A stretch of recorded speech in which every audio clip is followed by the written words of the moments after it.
请进。Hello， 我来找你们玩喽。好，欢迎你们来到我的梦想新家。喂。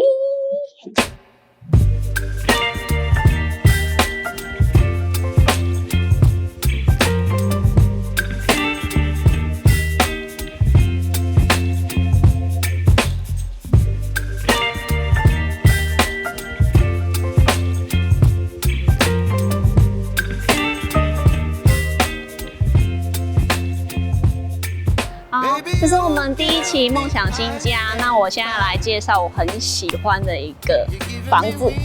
然后这边的环境呢，这是一个东城大进的造镇计划，它总共有3期绿东城啊、上东城啊、耀东城、关东城，没有那个什么叫做汪东城就在这里。对，它说不定有住在里面，我也不知道。总共1、2、3、4、5、6栋猫型的围着一个公园，然后它的环境非常的好，所以我的家也看得到这个公园。我就是当初看上这个房子的一个原因。然后它的1楼呢都是商业用，然后有一些店铺啊，有 7-Eleven 跟全家都有，超级方便。有便利商店，然后有义美超市，它算超市吧？对，超市。然后有一个文具的杂货店，然后有一个小小的咖啡店，里面有猫咪，可以跟猫咪玩。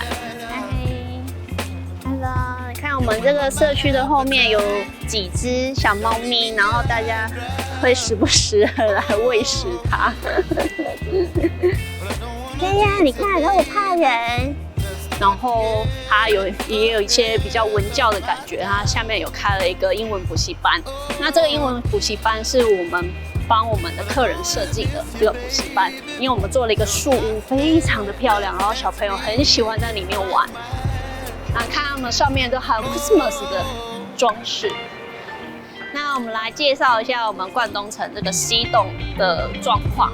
它是一栋事务所，所以建商是以毛坯交屋，所以我们拿到的房子就是毛坯屋。那我们房子呢是室内14坪的房子，那一般这样子就是2房2厅1卫的处理。那但是我们做了2+1房，那到时候我们来看看我们到底怎么做到2+1房的。好，那我们现在进来吧。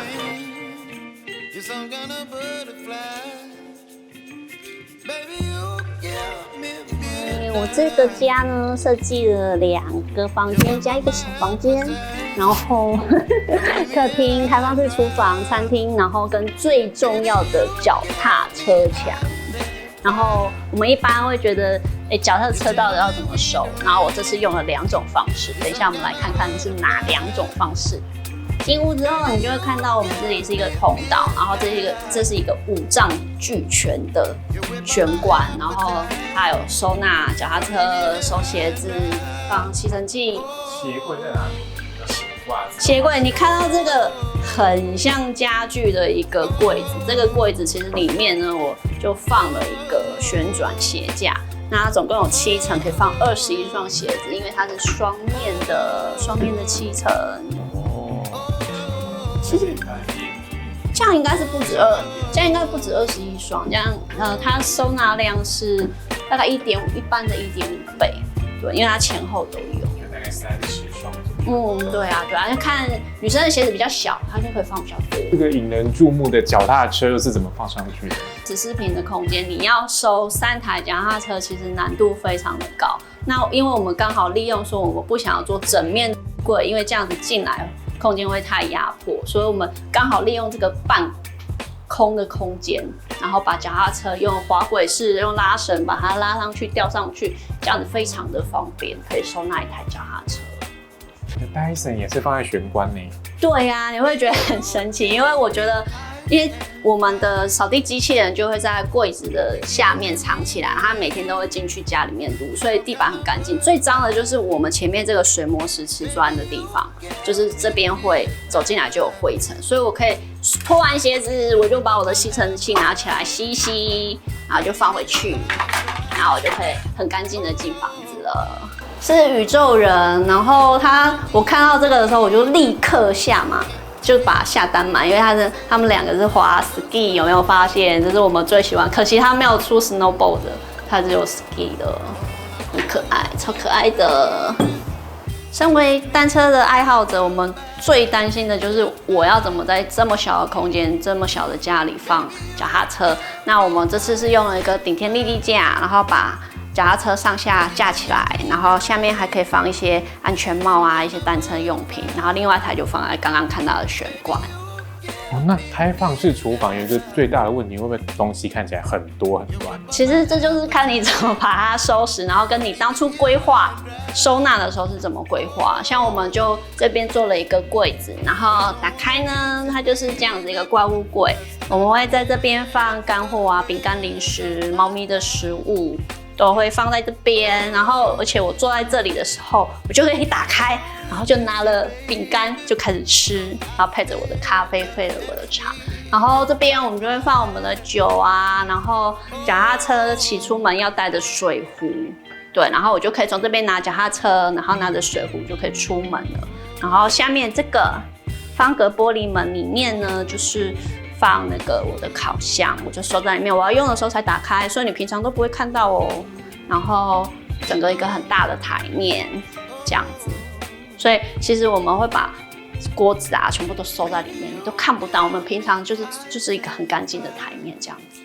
这样子，那可是厨房一定有垃圾桶嘛？你都收在哪呢？厨房的垃圾桶其实是在我的水槽这边有一个凹洞，然后我放了一个自动的垃圾桶，它会自动打包。那我在这边洗东西、切菜，然后我就可以往下丢，这样非常的方便。因为很多人会在这边挖一个圆孔啊，或者是拉出抽屉，可是你看你脏脏的手、湿湿的手，还要开抽屉，然后那边丢，其实那些东西都很脏，你之后还要再清洁一次。所以我觉得下面放垃圾桶是最直接的方式。然后我们的厨具啊，除了油烟机的灯之外，我们在这边也做了一条手绘的感应灯，然后我们在这边煮菜啊都可以看得到，非常的亮。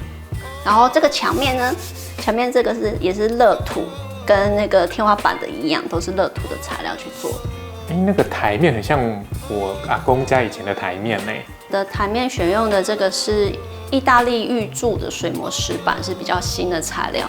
那可是水磨石其实在50年代、60年代是台湾人很常使用的一个建材。那因为记得我们的主题是复古，所以我们所有的元素跟材料的挑选都是用复古去作为主题，所以水磨石是我们的一个复古主题。然后像这边的方格玻璃也是50、60年代，因为大家都是比邻而居，所以窗户呢都会是像这样子的压花玻璃。所以我们就用了这样的元素去套在里面。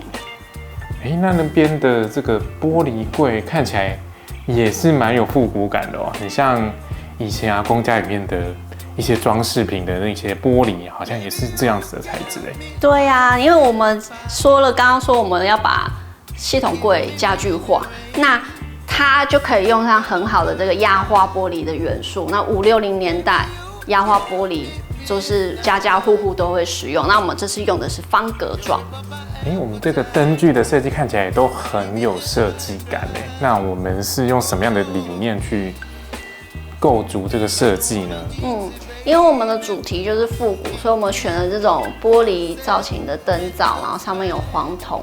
但是我灯泡呢，我没有选择那种仿雾式的灯泡，因为小朋友会在这边写作业，所以它需要充足的光线跟色温。那所以我们就是后来装这种普通可以调光调色的灯泡。那上面呢，我们的天花板，因为我们其实走复古，然后我的天花板就用了工业风这个复古的元素。那一般人想到就是管线外露啊，然后我要装轨道灯啊，可是我又不想要跟大家一样都只是轨道灯，所以我的轨道呢是用钢索去做的这种轨道灯，然后它就是正负通电之后它就会亮。然后客厅呢，我就选用了一个，它有点那种叫做什么蒸汽复古嘛。对蒸汽朋克。对，蒸汽朋克，对，蒸汽朋克。大家都有看过《电狱判客》吧？对，然后你看它前面的那个玻璃啊，就是以前那个车灯前面的那种特殊点点的玻璃。进来客厅了，客厅我就摆了一张超级大的沙发，然后它是一个 L 型的，那我就可以坐在这边躺着。而且因为其实我们当初的那个建商的电视墙会是在后面这个面，坐在这边的时候，我看出去全部都是大楼。非常的不美观，所以我们其实在设计的时候啊，都会去现场场看。其实我这边的 view 比较好啊，所以我就会建议客人说，我们就把那个客厅转向，我们会去克服动线的问题，然后但是给你一个最好的 view， 最好的享受。那我们在电视墙这部分也发现一个很特别有拉门的地方，是不是可以为我们做一下介绍？对啊，这个是一个家具。实木的家具柜，然后一般现在木工也很少做到这种卷帘门，已经不太会有人做，所以在家具才会有。然后你看这个，就是也是选了一个复古的家具去做。那刚刚我妈就是很喜欢进来这个洞洞里面睡觉，然后刚刚好，它出来了。对啊，然后所以这个后面呢，我们就用了那个石纹的科技板。然后这个隔间呢，都是木做隔间，那我们会有隔音的问题，所以我在里面塞了隔音棉之外，然后我还放了消音毯跟隔音毯，这样就可以阻隔客厅对2间房间的影响。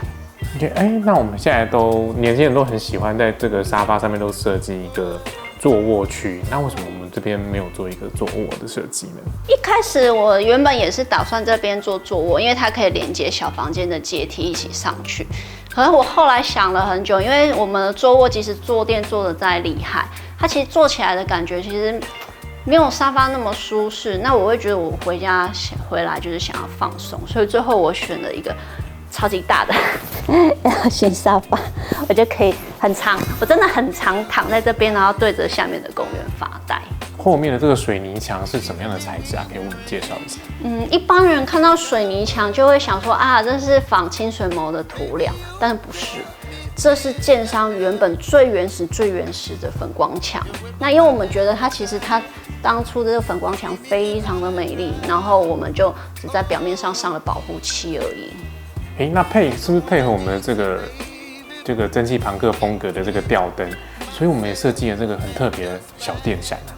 对啊，因为我们当初觉得客厅想要吊一个吊扇，可以帮助通风啊，或者夏天不一定要开冷气，然后找了很久，然后其实很多有灯有吊扇的形式其实都不怎么美，也没有那种复古感的。然后后来我们选择一个吊灯，然后加一个复古的那个风扇，这样子很可爱，这个超可爱的。那你刚刚讲到2间房间，那代表这有2个门，对，这2个门别有洞天吗？可以为我们做一下介绍。那我就现在打开给你们看看。当这个是门，我先开灯，这样，然后顶着打开，这样，这是一个活动的隔间门。长辈没有上来睡觉的时候，其实我们家原始的样子长期保持，就是这个是打开的，所以你会不会觉得我们的客餐厅超级大？因为这么小的房子，然后长辈其实1个月才上来1次，但是我们希望他有独立的房间，所以就是做一个活动式的房间。然后会想到这个就是那个青年旅馆的那个上下铺的感觉，对，然后它有自己的灯，然后都可以调，很有那个胶囊旅馆的感觉。对。那个旁边床头有一个很令人在意的设置，是可以帮我们介绍一下。这是一个粘贴式的无线开关面板，那它控制的就是我们的这个灯条上面的砍灯，然后你会觉得说，除了开跟关还能干嘛？它还可以调光，它可以调。因为我比较少用它，我跟它不熟，但是我可以调光。在这边它也是可以阅读啊、看手机都很方便。对啊，然后我们这边这个阶梯啊，这个阶梯里面也都是有收纳，就是有那个抽屉，然后跟可以打开的，就连阶梯都要有收纳功能。然后打开就是我们的小朋友房间，像这个是小朋友的房间，然后它是一个上铺，然后可以从这边爬上来。我们做那个阶梯的原因也是因为怕小朋友要爬太高，他会害怕。对。哎，我们有发现这个元素非常的像环球影城的这个现在正在流行的马里欧的元素，哎。对呀，因为小朋友最爱的就是马里欧，所以我们把这个墙面留给他自己发挥，买那个贴纸，然后你会看到小朋友很厉害，他其实是单个个体，然后他会自己去构图，对，我们就可以从小训练他自己的美感，然后他又可以随时撕掉。所以像水管的部分也是刻意有这个马里欧的感觉。嗯，对呀，进水管里面。对，就是这个水管元件，然后去做它的扶手，然后这边也有扶手，可是这边我们为了安全起见，所以我们是用浴室的那个有防滑的扶手，然后这个是小朋友自己挑的颜色，所以我们管子的颜色就是也去搭配它。了解，哇，这个小朋友一定住得非常的开心，有自己的这个喜好的电玩元素在里面。对啊，我还帮他挑了一个那个飞船灯。现在小朋友可能喜欢的是飞机还是什么，可是我们的复古是什么东西呢？复古就是飞船，这个是很重要的。飞空艇。对，全部一定主题就是复古。对，然后你看这个门板的颜色也是选用这种比较大胆一点，然后有趣一点的颜色。然后你会发现，我们这样的设计其实是把一个房间中间分成上下铺，然后就可以把一个房间的空间做成2个独立房间。那这种东西最主要会遇到说，那我空调怎么办？那你一间房间就要各一台空调，那这样子就会花费比较高。所以我们后来花了很久的时间去找到上面这个电动风口，等一下可以看一下那个电动风口，我们可以从这边控制。其实我只装了1台空调去控制2个房间，它可以透过电动风口去控制整间房间的温度。那我们这边这个中岛，这是间酒柜吗？对，这是我的小酒柜酒吧。我比较喜欢展示出来的比较漂亮的酒瓶，我就会放在这边，然后或者放个书放在这边，然后可以就是坐在这边的时候就可以阅读这样子。然后这边中岛台还有一个机关，就是因为我们那边全部都是收纳碗盘的地方，所以我们底下其实是没有空间放那个滤水器啊什么的。那我们就在这边收了我的滤水器，然后给排水都放在这里面接。那我维修非常的方便，不用在那边打开底下在那边弄。这边是我们的主卧室。我们的主卧室很简单，然后就是有一张 queen size 的床，2个床边柜，然后这里有一个2个人共用的衣柜，然后我们都是用抽屉收纳，因为发现抽屉收纳折衣服非常的方便。然后还有上面就是吊衣柜，然后在上面就是完全的收纳功能的上掀柜，打开大概像这样子。这么大的空间，其实2个人用已经还蛮够的了。那可以帮我们介绍一下这个上面的这个管子是？很特别吧？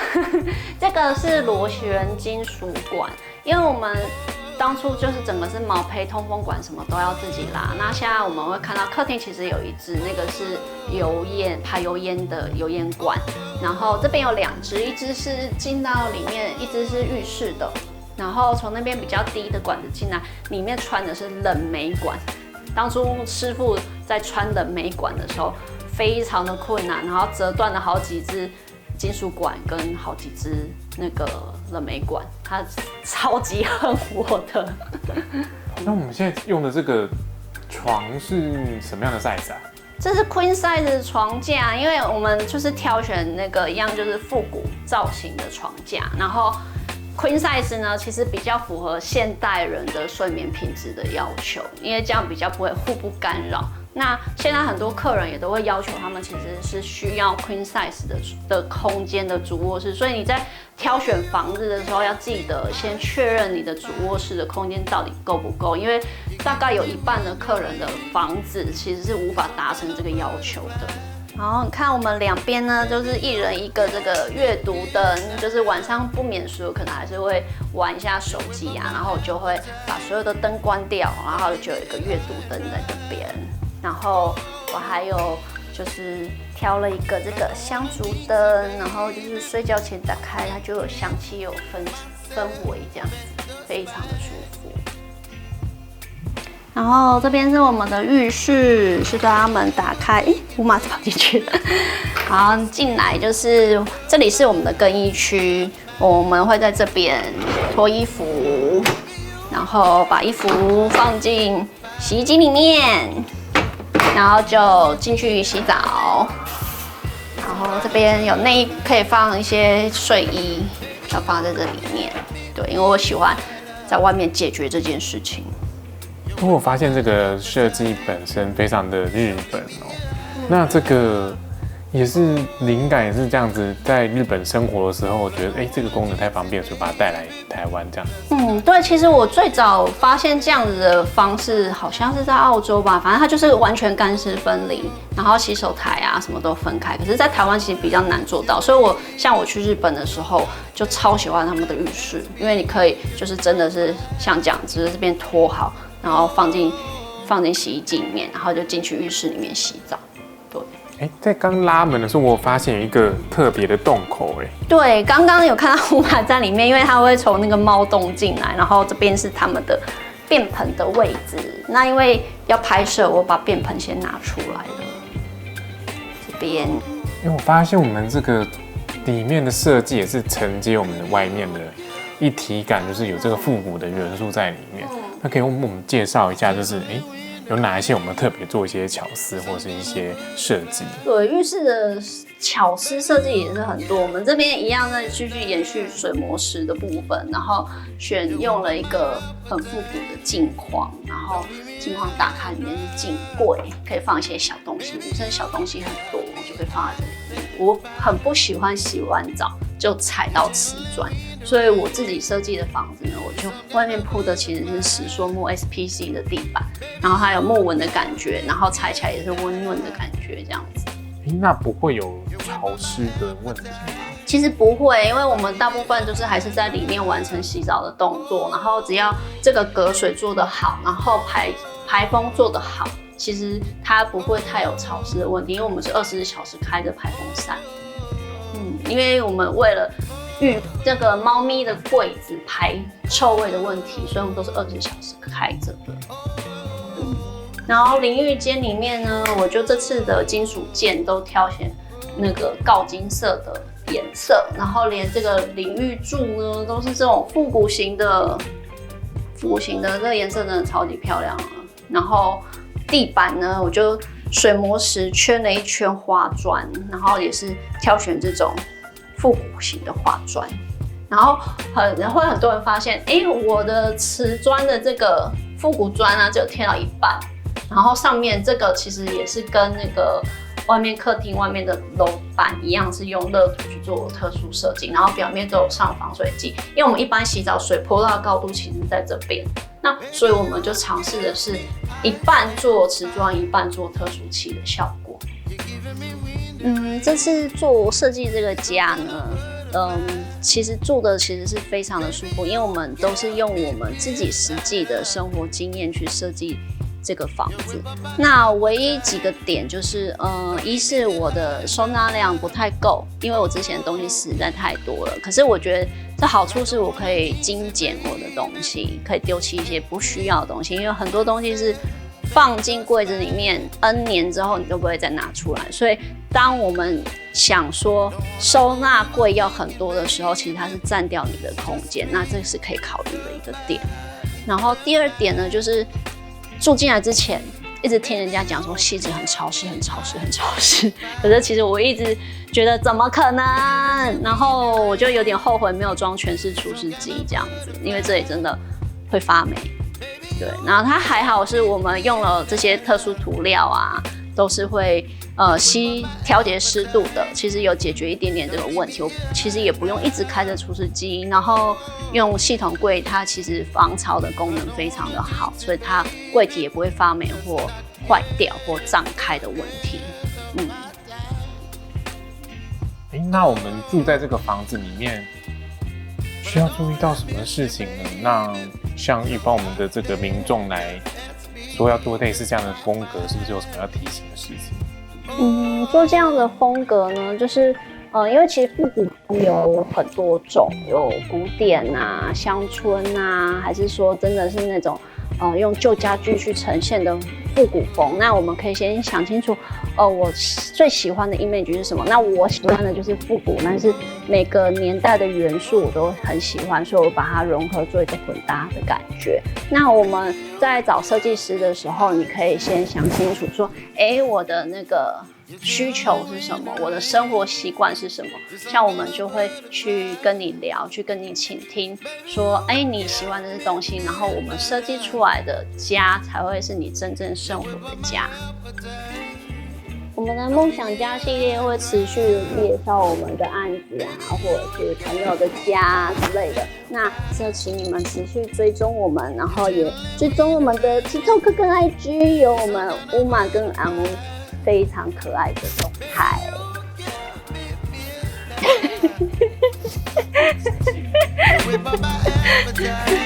好 ，Go。